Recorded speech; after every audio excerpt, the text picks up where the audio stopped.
Assalamualaikum warahmatullahi wabarakatuh. Buat teman-teman trader dimanapun Anda berada, ketemu lagi dengan saya Abdul Kamim, ya, analis atau trader dari PT Didimek Berjangka Pusat Bandung. Oke, untuk kali ini kami ingin membahas mengenai analisa bagaimana sih sebaiknya kita itu masuk market, apa yang harus dilakukan sebelum kita entry posisi atau masuk ke market. Baik, saya nggak akan membahas lebih jauh, tapi proses-proses apa saja yang harus dilakukan untuk menganalisa suatu pergerakan harga sehingga kita bisa melakukan suatu transaksi yang berkualitas. Baik ya. Oke, buat teman-teman semua di mana saja, perlu Anda ketahui bahwa kalau kita berbicara masalah dunia trading seperti ini, banyak orang yang mengatakan bahwa ini adalah sesuatu yang mudah. Tapi di satu sisi banyak orang yang mengatakan ini sangat susah, ya kan? Itu tergantung kepada diri kita sendiri. Pada prinsipnya itu bisa dikatakan mudah apabila kita tahu ilmunya. Banyak orang yang terjun di bidang ini ya, terjun di bidang trading seperti ini, tetapi dia tidak menguasai ilmunya. Tapi hal itu tetap dilakukan dan dipaksakan dengan iming-iming seseorang mengajak dengan keuntungan yang besar. Sehingga apa yang terjadi? Karena kemampuan intelijensinya tidak mampu, sehingga akhirnya mengalami kerugian. Itu yang sering terjadi. Oke, baik. Apa sih yang harus kita lakukan sebelum masuk market ya? Pertama pasti ya, kita sebagai seorang trader ketika kita sudah mengetahui atau memahami ilmunya, tetapi juga harus ada tahapan-tahapan yang harus kita lakukan. Ya, tahapan-tahapan tersebut apa? Ya, yang pertama, sebelum kita masuk market, itu pasti kita harus analisa, ya kan? Wajib. Jadi analisa itu ada dua, ya. Secara global kita ada dua. Dalam hal ini adalah analisa berdasarkan teknikal. Yang kedua adalah analisa berdasarkan fundamental. Dan yang tidak kalah pentingnya yaitu nanti adalah masalah psikologinya. Oke. Jadi dua bagian itu harus kita kuasai betul, ya. Analisa teknikal, yaitu kita harus melihat chart tentunya ya.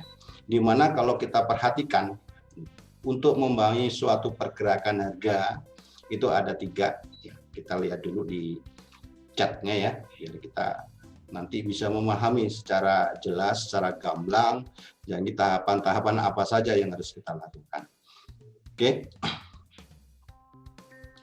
Nah ini, jadi kalau kita perhatikan ya, untuk melihat suatu pergerakan harga, ini ada tiga ya. Untuk menganalisa ada tiga. Yang pertama ada yang disebut dengan bar chart. Ya. Bar chart bentuknya seperti ini. Ya. Jadi teman-teman dimanapun berada ya. Jadi kita harus paham apa fungsi dan apa bentuk ini dan manfaatnya buat apa.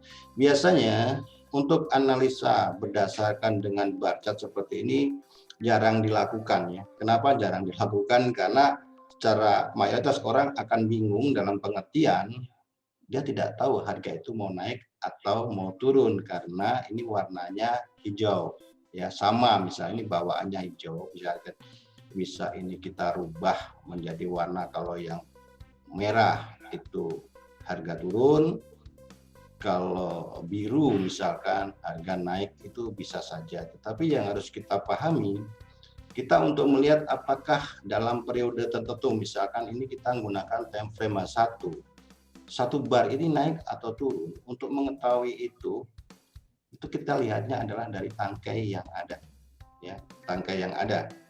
Yaitu apabila tangkai ini kita samakan persepsinya biar kita tidak bingung. Yang sebelah kiri ini, ya, ini adalah sebelah kiri, yang satunya ini adalah sebelah kanan ya. Jadi sebelah sini adalah kanan, ini kiri. Contohnya itu satu bar ini. Apabila ada tangkai sebelah kiri di bawah dengan kita bandingkan dengan tangkai sebelah kanan di atas, artinya dalam time frame waktu yang kita gunakan seperti time frame satu ini, harga mengalami kenaikan. Dan sebaliknya, apabila harga itu turun, itu ditandai bentuk dari tangkai sebelah kiri ada di atas dan sebelah kanan ada di bawah. Itu untuk mengetahui apakah harga itu dalam time frame periode yang kita gunakan itu naik ataupun turun. Dan ini jarang dipakai, kenapa? Sepintas warnanya sama, sehingga kita untuk menganalisa kadang-kadang bingung nih, ini mau naik atau mau turun. Dan ini fungsinya biasanya digunakan untuk membatasi batas resisten maupun support itu sendiri, sehingga ini digunakan beberapa trader untuk menganalisa market itu digunakan untuk batas support dan resisten seperti ini. Ini resisten ada di berapa? Kita tinggal tarik aja garis line saja seperti ini. Supportnya di mana? Ini ada di baris gitu. Nah, hal ini yang digunakan. Jadi kita analisa itu kita juga harus kita pahami fungsi dari chart itu sendiri. Untuk bar chart seperti itu. Nah, untuk analisa yang kedua, saya hapus yang ini, kita lebih paham. Ada yang lebih detail dan lebih mudah dan banyak digunakan, yaitu candlestick. Nah, kebetulan saya juga lebih suka analisa berdasarkan candlestick. Karena apa? Karena dengan candlestick ini kita sudah tahu. Ya, misalkan kita menggunakan time frame 1. Artinya satu candle ini memerlukan waktu selama 1 jam dari open. Ya, harga open sampai harga close. Dan mudahnya kita bisa memahami kalau bawaannya, ini bawaan aslinya kalau kita langsung buka candlestick, ini warnanya putih sama yang kosong atau hitam. Kalau yang hitam ini artinya adalah harga naik dalam periode yang kita gunakan, sedangkan yang putih ini adalah harga turun ya sesuai dengan periode yang kita pakai. Kebetulan ini dalam time frame 1, sehingga setiap kali candlestick ini ya namanya candlestick itu memerlukan waktu 1 jam untuk membentuk satu candle. Nah, untuk pemahaman ini kita lebih boleh dikatakan lebih mudah ya, mudah dalam pengertian kita tahu harga itu mau naik atau mau turun ya berdasarkan dari candlestick itu sendiri ya. Candlestick itu sebenarnya adalah merupakan ya boleh dikatakan aplikasi dari pelaku pasar sendiri ya yang terbentuk dalam candlestick seperti mana kekuatan antara buyer atau pembeli maupun seller dari penjual ini sudah terlihat sangat detail di sini. Dan untuk pembacaannya sebenarnya sederhana. Nanti dalam episode selanjutnya saya ingin membahas khusus untuk candlestick. Ini hanya secara global untuk menganalisa suatu market. Itu tadi ada 3 ya. Harus melihat chart. Ya, tadi pertama adalah bar, yang kedua candlestick. Ya. Nah, kalau bagian-bagian nanti akan saya bahas secara detail di episode selanjutnya. Episode kali ini saya hanya ingin melihat tahapan-tahap untuk menganalisa suatu harga ya sebelum kita masuk market, baik melakukan transaksi pembelian ataupun transaksi penjualan. Oke. Jadi candlestick ini, candlestick ini ada 4 bagian ya nanti kami uraikan, yaitu harga open, harga close, harga high dan harga low ya. Jadi ini bisa baca harga mau bergerak ke atas atau harga mau turun ke bawah, kita bisa melihat dari kekuatan dari bentuk candle ya. Besar mana bodinya, besar yang putih ataupun besar yang hitam yang kosong ini, itu bisa juga untuk nanti menganalisa bagaimana harga selanjutnya ya. Oke, yang kedua kita adalah candlestick. Sedangkan untuk analisa selanjutnya kita bisa melihat yaitu dengan line chart. Ya, line chart itu sebenarnya adalah menghubungkan dari candlestick maupun dari bar chart tadi berdasarkan close price-nya, harga penutupan. Jadi ketika misalkan kita periode 1 jam ini ya, jadi pembukaan dimulai dari menit ke 0, ya kan, dan menit ke 60 itu adalah harga close berdasarkan time frame yang kita gunakan. Kalau 1 jam ya close yang 1 jam. Ini sebagai contoh, ini adalah 1 jam, jadi menghubungkan titik close-nya. Kita coba dulu sebelum kita klik ke bar chart-nya. Oke. Nah, ini adalah harga penutupan karena open-nya di bawah, harga naik. Ya. Kita tarik dari sini. Ke close selanjutnya. Ya. Ini kita teman-teman biar nanti lebih paham. Selanjutnya kita hubungkan lagi close ke close. Apa benar bahwa line chart itu menghubungkan dari close price dari pergerakan harga berdasarkan time frame. Oke, saya coba dengan 3 aja, baru kita klik dari bar chart tersebut. Maaf, line chart ya. Kita coba klik dari apakah benar. Oke, nah ternyata dari titik-titik tersebut, ya, ini menunjukkan bahwa ini adalah rangkaian dari close price harga tersebut.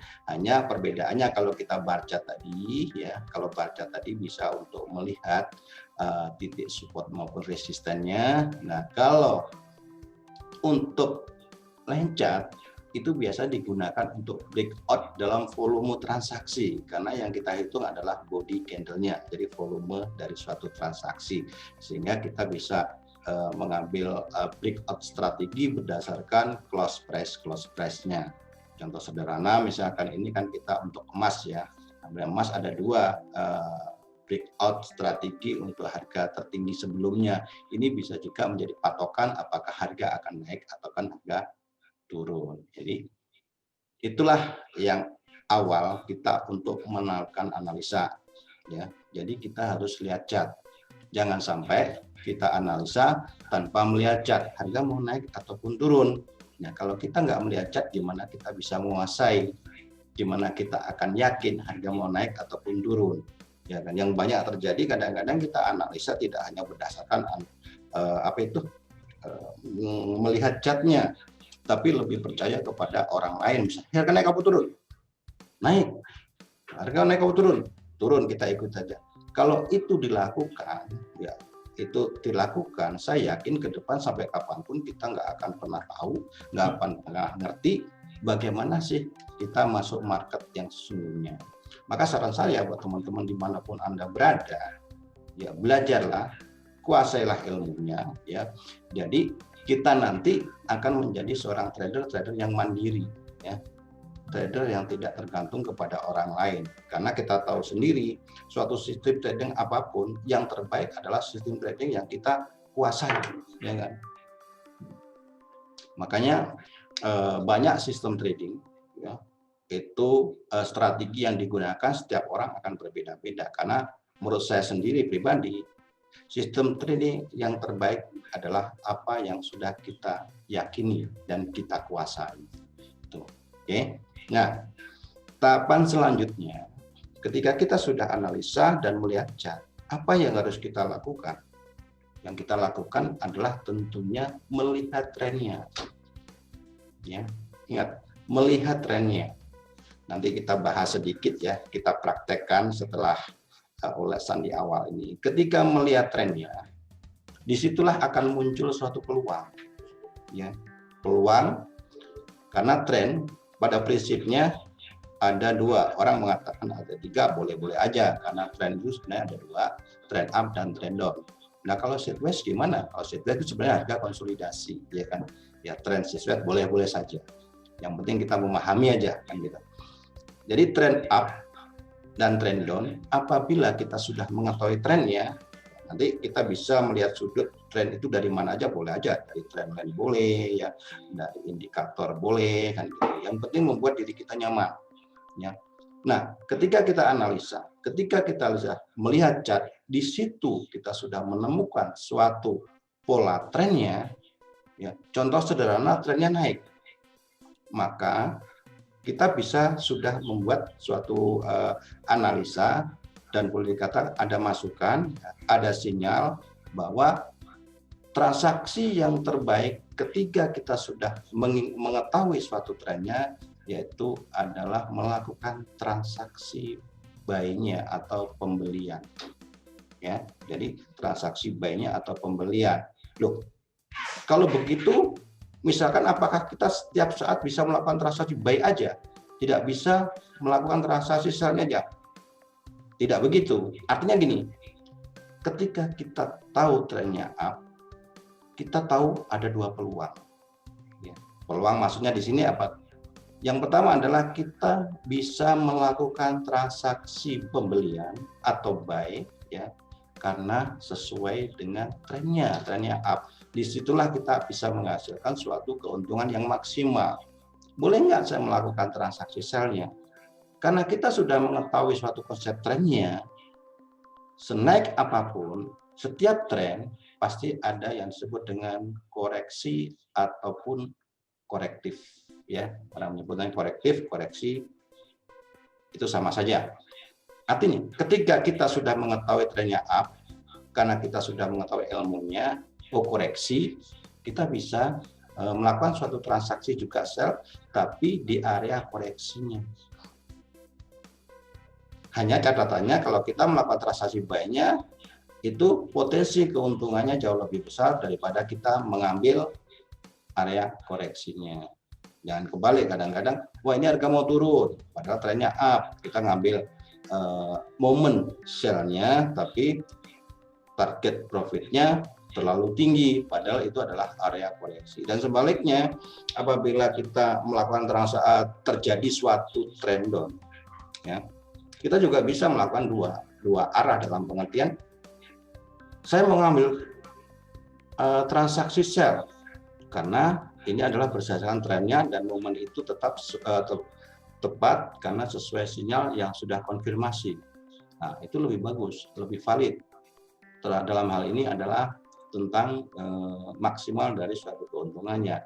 Tetapi apakah boleh saya melakukan transaksi pembelian? Boleh, tapi nunggu dulu area korektif yang ideal di mana. Dan hitung-hitungan itu nanti ada ya berdasarkan teknikal ya. Dan nanti kita juga akan bahas ya. Kali ini nanti saya juga akan bahas sedikit tentang bagaimana melihat suatu trennya berdasarkan mungkin nanti indikator saya pakai MACD ya. Itu bisa, biarpun untuk mengetahui tren juga banyak ya, MA juga bisa ya kan, dengan oscillator juga bisa, ADX juga bisa, banyak ya. Tapi yang penting kita memahami mana yang membuat nyaman. Nah, jadi tahapan pertama tadi adalah kita analisa, melihat chart, melihat trennya dan potensi yang ada, kita bisa melakukan transaksi yang maksimal. Itu tahapannya. Ya, oke. Ketika kita sudah melakukan, sudah paham semua, ya, momennya ada, sinyal sudah konfirmasi, kita baru masuk market. Jadi itu yang harus diperhatikan buat terutama trader pemula yang masuk market tanpa analisa. Kadang ada yang hanya percaya sama teman, kadang hanya berdasarkan spekulan. Nah, ini sangat berbahaya sekali kalau ini dilakukan. Oke.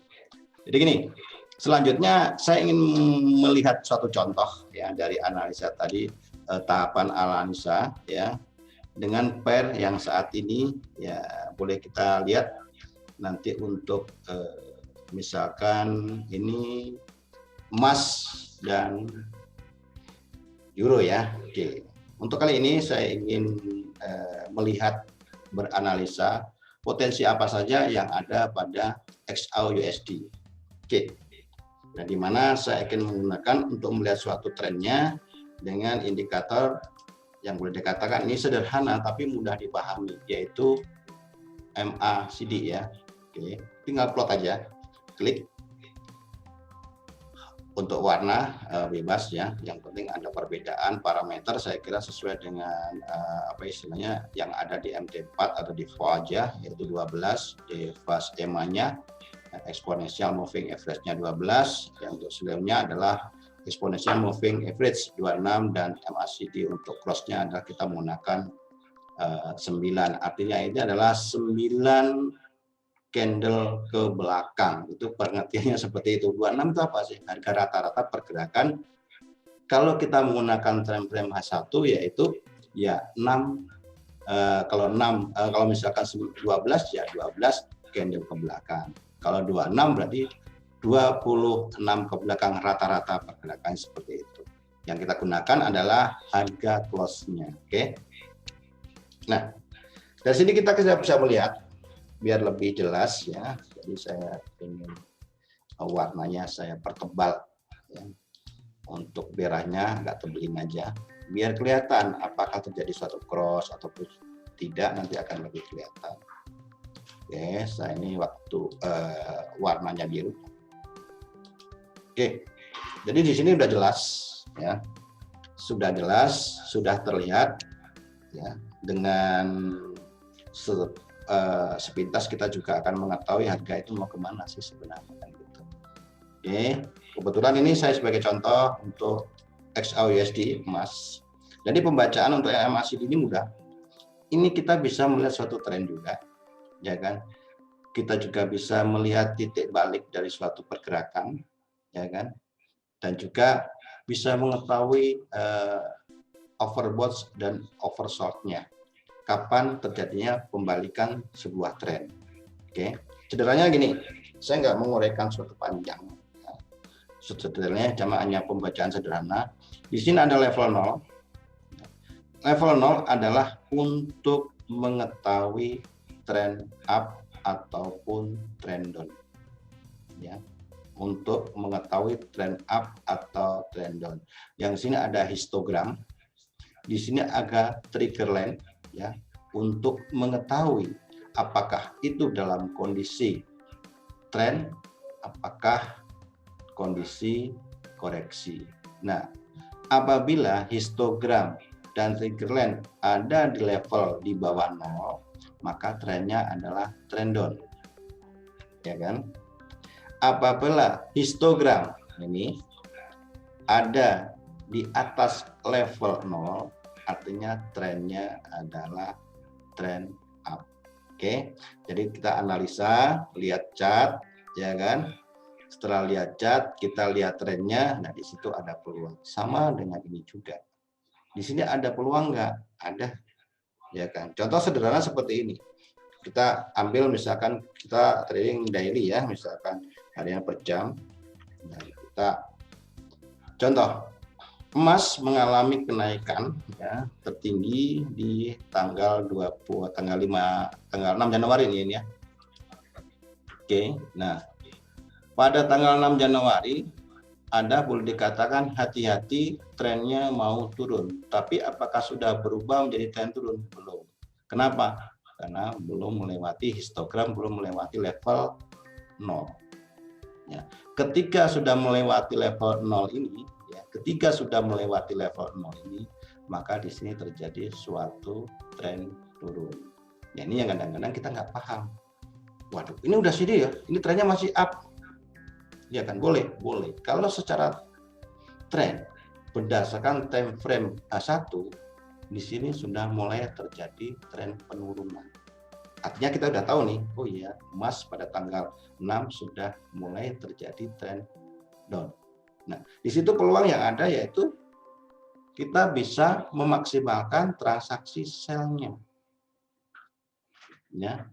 Artinya ketika ada sinyal buy, histogram dan trigger line ada di bawah level 0, itu berarti kenaikan adalah sebagai koreksi.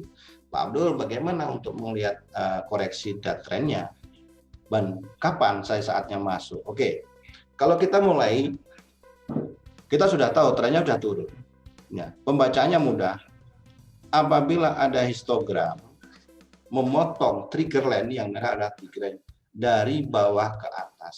Dari bawah ke atas, kita lihat close-nya sudah melewati dari trigger line, maka kita bisa melakukan transaksi pembelian. Baik, Duh, ini trennya kan turun Pak Abdul, betul. Artinya buy di sini adalah sebagai koreksi. Ya, buy ini sebagai koreksi. Boleh kita melakukan transaksi pembelian ya di area sini ya, ketika close price-nya sudah di atasnya trigger line. Nah, di sini kita boleh melakukan transaksi pembelian ya. Dengan catatan, ada batas risiko yang siap kita tanggung. Karena apa? Karena kenaikan ini kita adalah melakukan ngambil koreksi, tentunya hasilnya tidak akan maksimal. ya kan? Karena sebagai koreksi targetnya pendek, maka risikonya adalah risiko harga terendah sebelumnya di sini. Ya. Oke. Nah, ketika terjadi perpotongan antara histogram dengan trigger line dari atas ke bawah, ya, itulah momen terbaik kita untuk melakukan transaksi penjualan. Karena trennya ini trend down, maka kita bisa menghasilkan suatu keuntungan yang maksimal. Kenapa yang maksimal? Kita udah tahu trennya turun. Potensi yang terbaik untuk melakukan transaksi apa? Sell. Ya, jual karena trennya ada turun. Maka ketika ada sinyal terjadi perpotongan dari atas ke bawah, maka kita bisa memanfaatkan suatu momen tersebut. Maka hasilnya akan maksimal.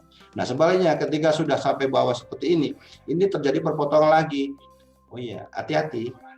Artinya di sini up-nya, ya, perpotongan ini baiknya sebagai koreksi lagi. Ya, koreksi lagi. Itu yang sering kadang-kadang kita tidak sadar bahwa di sini biarpun ini besar, oh ini pasti naik tinggi. Belum tentu. Kok belum tentu? Iya, karena apa? Karena trennya adalah tren turun, kenaikan sebagai koreksi. Maka biarpun ini panjangnya, maaf kalau kita hitung secara panjang antara high di sini, ya, dengan yang sebelah kanan naiknya ini sama, tapi nilainya jauh lebih besar yang ke bawahnya. Kenapa? Karena ini adalah trennya dari sini, ya, sampai sini itu luar biasa. Kalau emas sudah 67, ya, 67 poin, ya, tinggal ngalikan kita menggunakan lot berapa. Kalau lotnya satu aja itu udah 6.700, ya, 6.700 atau 60 juta, 67 juta satu lot, kalau tahu momennya seperti itu, ya kan? Oke. Nah, kalau kita perhatikan ini ada naik turun nih berarti. Nah, kebetulan kalau lihat chartnya dari sininya ini adalah volumenya kecil, ini disebut dengan masa konsolidasi. Nah, samping itu ketika kita sudah mengetahui suatu tren, ada momen-momen tertentu kita melakukan suatu transaksi yang berdekatan maksimal. Karena ini adalah indikator yang kita gunakan adalah MACD, Moving Average Divergent Convergent, yaitu perhitungan atau pergerakan rata-rata dan bisa untuk menentukan suatu persilangan. Ya, persilangan apabila persilangan dari istilahnya terjadinya suatu cross pergerakan, itu juga merupakan suatu momen terjadinya perubahan dari tren. Maka disebut dengan konvergen dan divergen. Nah, kalau kita bisa menemukan seperti itu, kita bisa memaksimalkan suatu keuntungan lagi. Karena apa? Karena kita tahu akan terjadinya suatu fase perubahan tren, ya, dari tren up menjadi tren down. Apa bedanya antara konvergen dan divergen? Banyak orang yang tanya seperti itu. Nah, apabila terjadi suatu konvergen, nah, konvergen adalah terjadi apabila harga bergerak ke bawah, ya kan, tetapi indikator justru kebalikannya, dia ke atas kalau kita lihat dari harga terendahnya. Dan sebaliknya, divergen adalah ketika harga cenderung bergerak naik, ya, harga di sini, tetapi harga, ya, atau indikator yang ada itu bergerak ke bawah. Contoh sederhana di sini, sebenarnya kita bisa menemukan suatu konvergen, ya, di harga tertinggi ini. Sebenarnya kita sudah tahu kalau kita bisa memahami ini dengan penuh, ya, dalam pengertian oh iya kita kuasai ilmunya ini dan kita disiplin dalam sistem yang kita gunakan, saya kira juga menghasilkan.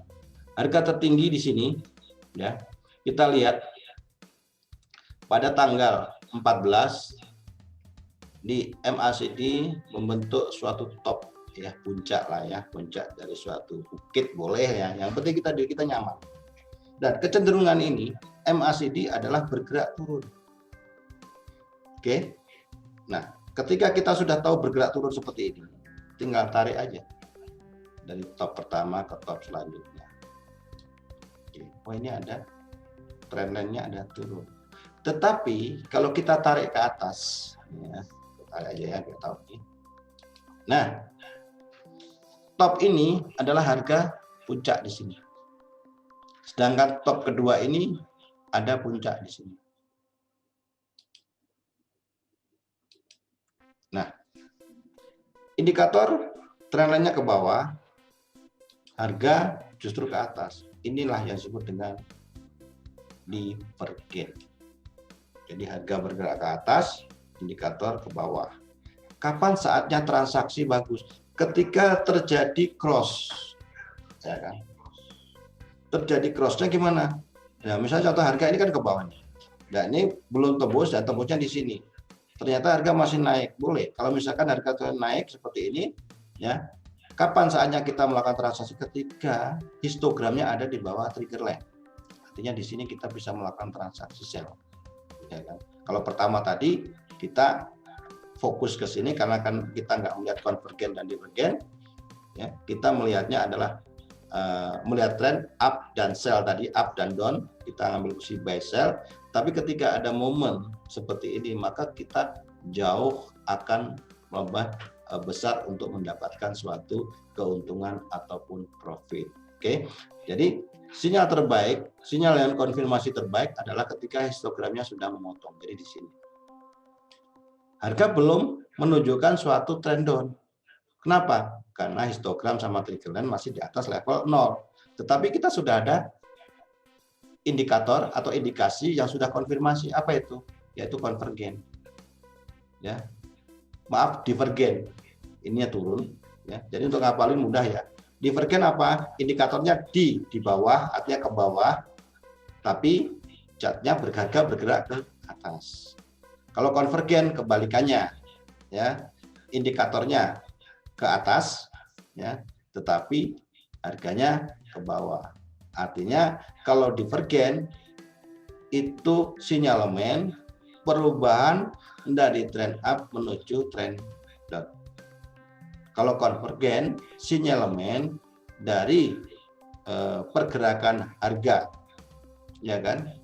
Pergerakan harga dari turun, indikator bergerak ke atas. Itu disebut dengan konvergen. Jadi ngafalinnya enak.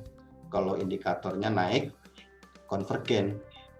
Biar nggak bingung gimana? Ya gampang aja kalau saya untuk mengingat K ke atas berarti konvergen, kan gitu aja. Indikatornya konvergen, ya kan?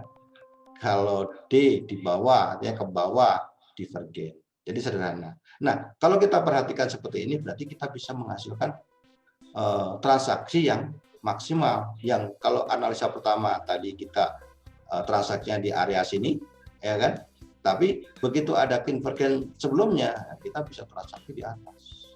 Nah, ketika kita bisa melakukan sell di sini, kalau kita kuat menahan keuntungan, baru dilukwit pada tanggal 12, karena tanggal 12 itu merupakan perubahan dari trend down menjadi trend up. Tapi kebanyakan trader ya dimanapun mayoritas, kalau saya menilai 90% lebih trader itu nggak tahan menahan keuntungan, justru lebih tahan menahan suatu kerugian. Dalam pengertian floating minus lebih tahan daripada plus, kan disebut. Plus sudah sedikit kadang-kadang dilukwit, boro-boro mau turun seperti ini ya, dari puncak seperti dari candle yang sudah break ini sampai ke bawah sampai 123 poin, saya kira baru satu candle udah nggak tahan. Nah, pola-pola seperti inilah yang kita harus belajar pelan-pelan kita ubah agar kita bisa menganalisa, mempunyai hasil suatu analisa untuk transaksi dan mencapai suatu keuntungan yang maksimal. Nah, Pak Abdul, misalkan seperti ini. Kalau contoh seperti ini, harga emas saat ini seperti apa? Kita cek, di sini nggak ada konvergen, ya kan? Nggak ada divergen. Untuk time frame H1, ya. Apakah jangan-jangan nanti di time frame yang lainnya ada? Kita cek dulu, ya. Kita matiin dulu.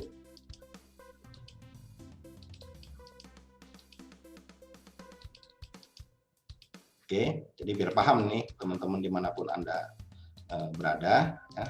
Jadi nanti bisa tidak hanya kita melihat ini, nanti mau silahkan kita tanya jawab via chat ya, boleh, monggo silakan ya. Ya, kita lihat untuk harga emas saat ini, apakah potensinya emas masih mengalami penurunan ataupun kenaikan? Kita lihat berdasarkan melihat trennya dengan indikator MACD. Oke, tadi kehapus ya MACD-nya, saya pasang lagi.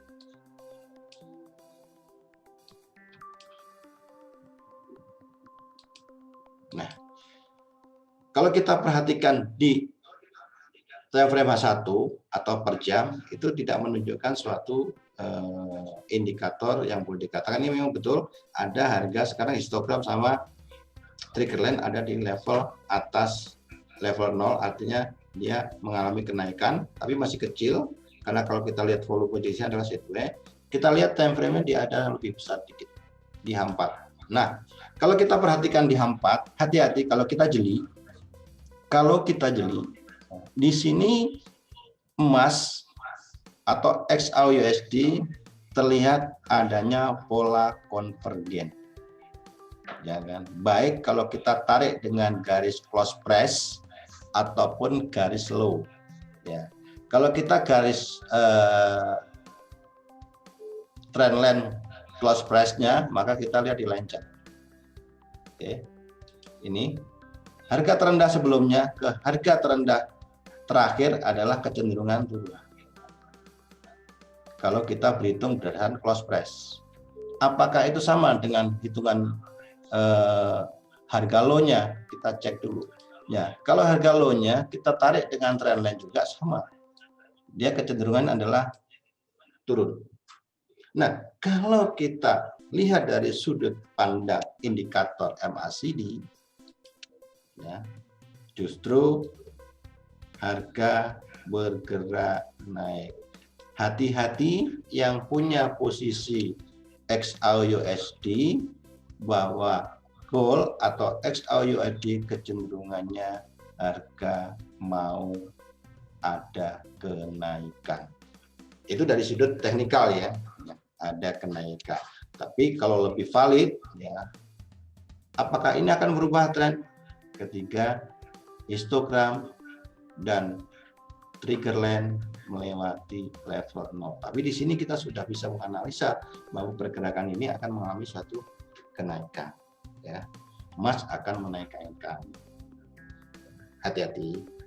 Tetapi ini dari sudut teknikal. Nah, sekarang yang kita lihat analisa tadi kan dari awal saya jelaskan. Analisa ada dua nih, teknikal dan fundamental. Nah, dari sudut fundamental apa saja yang akan mempengaruhi pergerakan ya dari baik mata uang maupun komoditi, misalkan XAU seperti ini. Ya, kita lihat kalau XAU kecenderungan adalah negara yang harus kita menjadi fokus dalam pengertian analisa yang tidak bisa diabaikan adalah USD, karena XAU hanya berpasangan dengan USD. Kita lihat perekonomian di USD kalau kita sudut pandang analisa fundamental. Saya di awal tadi mengatakan analisa ada dua loh, teknikal dan fundamental. Fundamental ada dua. Fundamental berdasarkan data dan fundamental berdasarkan sentimen. Ya, kalau data itulah hasil ada perhitungannya, kalau sentimen adalah isu yang beredar, kabar yang ada, berita yang ada tanpa data. Ya, contohnya apa? Misalkan data jelas, data tenaga kerja, trade balance, PDB jelas ada angkanya. Tapi kalau yang sentimen market, yaitu misalkan adalah COVID-19 yang sampai saat ini belum selesai, itu menjadi sentimen market. Itu juga akan menggerakkan harga mau naik ataupun mau turun. Samping itu data yang Amerika yang terdekat apa? Stimulus yang dilakukan oleh pemerintah Amerika. Nah, itu menjadi sentimen-sentimen juga dan data-data yang harus mempengaruhi. Kenapa kalau secara teknikal emas mau naik? Bisa jadi terjadi emas akan naik ya. Pertama, kalau secara fundamental Amerika akan mengeluarkan suatu stimulus ya, sehingga di sini potensi emas akan mengalami kenaikan. Ya, itu yang pertama. Yang kedua, peningkatan dari pandemi COVID-19 ya. Yang ini penanganannya biarpun vaksin sudah ada, aplikasinya tidak semudah itu. Ya. Sepintas kita pernah, harga udah tinggi, ternyata vaksin ditemukan, maka ada positif, sentimen positif terhadap perekonomian. Karena apa? Vaksinnya sudah ada. Masalah yang selanjutnya, ketika vaksin sudah ada, bagaimana pendistribusiannya? Apakah secepat itu? Apakah ada kendala? Yang ini jadi pertimbangan sentimen-sentimen yang ada saat ini. Nah, kalau misalnya perkembangannya, distribusinya masih kurang bagus, ya market akan menanggapi secara negatif terhadap US dollar.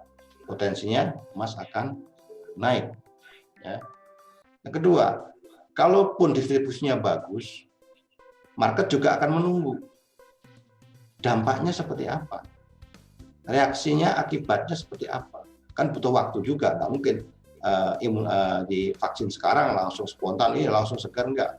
Dampaknya beberapa waktu, ya bisa juga berbulan-bulan juga.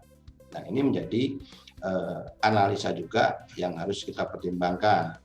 Dan untuk waktu dekat ini, yang tadi malam juga ada, yaitu pelantikan dari Presiden Amerika. Ini juga akan mempengaruhi statement apa yang nanti akan dikeluarkan Presiden yang baru terpilih, yaitu Joe Biden. Seandainya nanti statement yang dikeluarkan sudah pelantikan membawa angin segar politik, perekonomian maupun politik, ya, ternyata belum meyakinkan, otomatis juga investor atau pelaku pasar masih mencari safe haven sebagai investasi yang aman, terutama yang emas. Inilah yang punya potensi bahwa emas masih naik. Jadi dua hal tersebut, ya, dari uraian tadi, analisa benar teknikal, tahapan-tahapannya, dan digabungkan dengan fundamental, maka kita akan bisa menyimpulkan transaksi apa yang terbaik untuk saat kita masuk market. Oke? Mungkin itu yang bisa saya sampaikan. Jadi kesimpulannya gimana? Ya kalau kita perhatikan untuk rekan gold berdasarkan teknikal yang sudah saya jelaskan dan fundamental yang ada, potensi emas masih mengalami kenaikan. Hati-hati. Oke, terima kasih buat teman-teman dimanapun Anda berada. Semoga apa yang saya sampaikan ini dapat bermanfaat sehingga menambah wawasan. Ya, semoga kita dapat ketemu lagi dengan episode, dengan materi yang berbeda dan tentunya lebih baik. Terima kasih. Wassalamualaikum warahmatullahi wabarakatuh.